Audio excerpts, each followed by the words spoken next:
आज पद्मश्री रजत कुमार करंकर 91तम जन्म जयंती। ओडिशार साहित्यर जड़े ध्रुवतारा कहले अत्युक्ति हब नाही। पद्मश्री रजत कुमार कर आपण माने जानिचंती एकाधार रे जड़े नाट्यकार, गाल्पिक, साहित्यिक, जगन्नाथ संस्कृति प्रवचक। आज तांकर 91तम जयंती रे आमे एक विशेष विषय उपर आलोचना रखिचु, जहा कि होची गणमाध्यम माध्यम रे सामाजिक, सांस्कृतिक एवं आध्यात्मिक जागरण रे रजत कुमार करंकर भूमिका। आपण माने समस्ते जानिचंती दीर्घ 62 वर्ष हबो सी रथयात्रार धारा विवरणी बेतार जुगरु आरंभ करी आजिर सामाजिक गणमाध्यम जुग पर्यंत से देउथिले।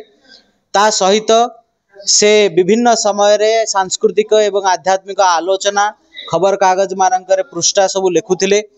तेणु गणमाध्यम जड़े अति प्रियर साधक, साहित्य साधक भाव में तांकु सबु गणमाध्यम माने तांकु भल पाउथिले। आ तांकरी स्मृति रे आज यही सभा को आयोजन करा जाउछि, जो थरे विषय वस्तु को रखा जाइछि। ए सभा रे सभापति अछंती कलिंग भारतीर सभापति डाक्टर शैलेश्वर नंद, मुख्य अतिथि वरिष्ठ संवादिक श्री प्रदोष पट्टनायक महोदय एवं आमर 3 जन विशिष्ट आलोचक ओटीवी सृजनशील प्रमुख श्री रंजन कुमार शतपथी महोदय, न्यूज 7 श्री विजय कुमार महांती महोदय एवं आकाशवाणी कटक श्री सुजित कुमार दास महोदय आसीचंती एवं गणमाध्यम रे रजत कुमार करंकर अवदान विषय रे आलोचना करिवे।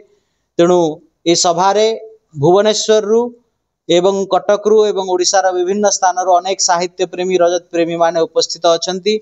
आउ एही महान सारस्वत साधकों को निजर स्मृति अंजलि प्रदान करुचंती। मु डाक्टर शैलेश्वर नंद आज संध्यार सभापति। पद्मश्री डॉक्टर रजत कुमार कर जड़े माने व्यक्ति विशेष नुहति, से गोटे संगठन। कारण आजीवन यौवन प्रौढ़ अवस्था पर्यंत से युद्ध करी ओडिशार संस्कृति, ओडिशार साहित्य, ओडिशार धर्म, ओडिशार चिंताधारा संस्कृति प्रति तांकर जो अवदान, से अवदान निश्चित भाव में समस्ते सब मन रखिए। कारण ये जाति से मान को मन रखे जो माने निज स्वार्थ छाड़ी जाति पाई, संस्कृति पाई, देश पाई किछि करि जायंती। एणु से प्रकार कर्तव्य करि जाइचंती। आजन्म तांकर छात्र जीवन रु से भंज जयंती सहित संपृक्त हुई गुरुदेव विच्छंद चट्ट पट्टनायक प्रेरणा रे भंज जयंती करी सारा ओडिशा विभिन्न कोण विकोण कहीं भारत वर्षर बड़ बड़ सहर मानक भंज जयंती एवं भंज साहित्य पर आलोचना करी से बेस श्रेष्ठ प्रवक्ता भाव में परिगणित।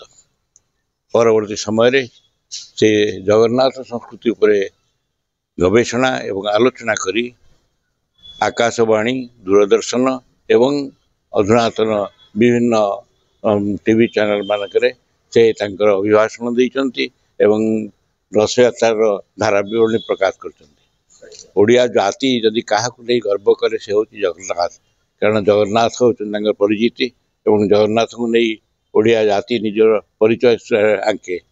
एणु जगन्नाथ विषय रे सविशेष जानिबा एवं तांको विषय रे प्रगल्भ भाव में वक्तव्यता दे लोक मान को उद्बुद्ध करवा, ता सहित सुललित कंठरे से गान करी तांकर जो सुंदर सुंदर भजन जनान गान करी से एते चमत्कार लोक पाखे निजर वक्तव्य रखती, जहाँ प्रकृत रे लोक शिहरित करे। आज पर्यंत अनेक अनेक श्रोता तांको मन रखिचंती, मन रखिबा उचित।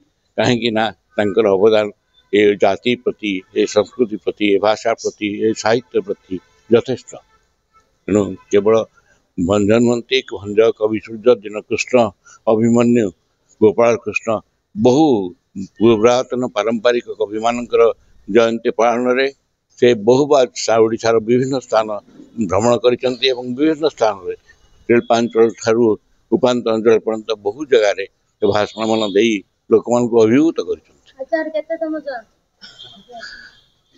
आज 91तम जयंती उत्सव कारण 2 वर्ष तले 2022 चली जाती 89 होता 99 आज 91तम जयंती बासर एणु से जयंती बासर प्रति श्रद्धांजलि जनवा ओडिया जाति कर्तव्य ओडिशार भाषा प्रति ओडिशार संस्कृति प्रति जो माने समर्पित से निश्चित भाव में पद्मश्री डॉक्टर रजत कुमार खरंक पादारविंद भक्ति प्रणति जनवा उचित।